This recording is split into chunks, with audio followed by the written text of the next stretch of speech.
नमस्कार, ये आकाशवाणी चंडीगढ़ है। अब आप प्रतीका से प्रादेशिक समाचार सुनिए। केंद्रीय गृह मंत्री अमित शाह ने आज हिंदी दिवस के अवसर पर सभी देशवासियों को शुभकामनाएं दी हैं। श्री अमित शाह ने कहा कि संविधान सभा ने 14 सितंबर 1949 को हिंदी को राजभाषा के रूप में स्वीकार किया था। उन्होंने कहा कि हिंदी दिवस के 75 वर्ष पूरे हो रहे हैं और ये उपलब्धि राजभाषा के रूप में हिंदी की हीरक जयंती के रूप में मनाई जा रही है। श्री अमित शाह ने कहा कि सभी भारतीय भाषाएं देश के लिए गौरव और धरोहर का स्रोत हैं तथा इन भाषाओं को समृद्ध किए बिना प्रगति नहीं हो सकती। उन्होंने कहा कि हिंदी और क्षेत्रीय भाषाओं के बीच कोई प्रतिस्पर्धा नहीं है तथा हिंदी सभी स्थानीय भाषाओं की मित्र है। गृहमंत्री ने कहा कि प्रत्येक भाषा हिंदी को ताकत देती है।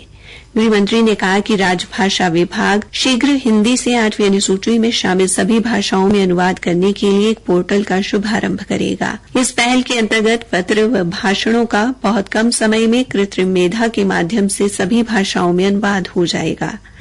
उन्होंने देश के नागरिकों से हिंदी और क्षेत्रीय भाषाओं को मजबूत करने में एकजुट रहने की अपील की। पंजाब विश्वविद्यालय ने कल हिंदी दिवस के उपलक्ष्य में वर्तमान में हिंदी पत्रकारिता पर संगोष्ठी का आयोजन किया। विश्वविद्यालय के हिंदी विभाग द्वारा आयोजित इस कार्यक्रम में हिंदी के प्रचार प्रसार में हिंदी पत्रकारिता की भूमिका पर मंथन किया गया।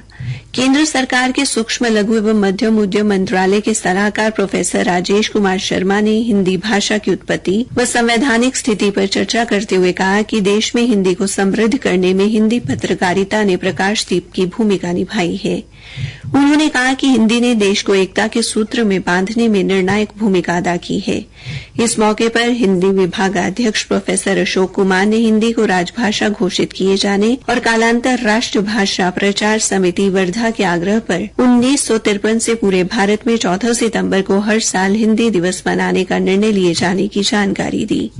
संगोष्ठी में मुख्य वक्ता अरुण नाथानी ने देश की आजादी के आंदोलन में एक पत्रकार के रूप में महात्मा गांधी, सुभाष चंद्र बोस, डॉक्टर BR अम्बेडकर, मदन मोहन मालवीय व भारतेंदु हरीश चंद्र के योगदान तथा हिंदी के उत्थान का उल्लेख किया। केंद्र सरकार ने बासमती चावल के निर्यात के लिए पंजीकरण सह आवंटन प्रमाण पत्र जारी करने के लिए $950 प्रति टन के न्यूनतम निर्यात मूल्य को हटा दिया है। केंद्रीय वाणिज्य एवं उद्योग मंत्री पीयूष गोयल ने एक सोशल मीडिया पोस्ट में फैसले की सराहना करते हुए कहा कि उच्च गुणवत्ता वाले चावल के निर्यात से किसानों की कमाई बढ़ेगी, इससे निर्यात को बढ़ावा मिलेगा और किसानों की आय में वृद्धि होगी।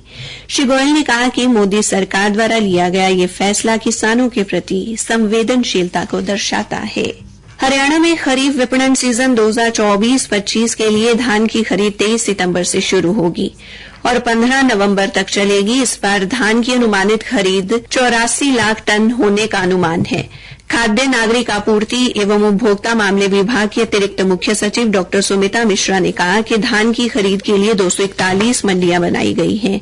उन्होंने कहा कि राज्य में बाजरा और मूंग की खरीद 1 अक्टूबर से 15 नवंबर तक होगी। उन्होंने कहा कि बाजरे की खरीद के लिए 91 मंडियां तैयार की गई हैं। इसके अलावा मूंग की खरीद के लिए 38 मंडियां बनाई गई हैं। डॉक्टर मिश्रा ने कहा कि प्रदेश में मक्का की खरीद 20 सितंबर से शुरू होगी जो 15 नवंबर तक चलेगी। मक्का की खरीद के लिए 19 मंडियां तैयार की गई हैं। उन्होंने कहा कि विभाग की ओर से फसल खरीद की सभी तैयारियां पूरी कर ली गई हैं। कार्यवाहक मुख्यमंत्री नायब सिंह ने विधानसभा चुनाव के मद्देनजर रोहतक में कल भारतीय जनता पार्टी के मीडिया सेंटर का उद्घाटन किया।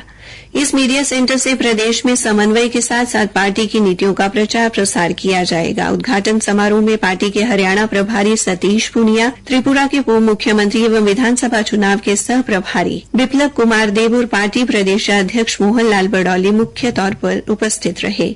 इस अवसर पर विधानसभा चुनाव के लिए भारतीय जनता पार्टी का थीम सॉन्ग भरोसा दिल से भाजपा फिर से लॉन्च किया गया। गौरतलब है कि रोहतक में ही भारतीय जनता पार्टी का प्रदेश कार्यालय है जहां से चुनाव प्रबंधन से जुड़ी तमाम गतिविधियों का संचालन किया जा रहा है। इसी के साथ ही समाचार बुलेटिन समाप्त हुआ।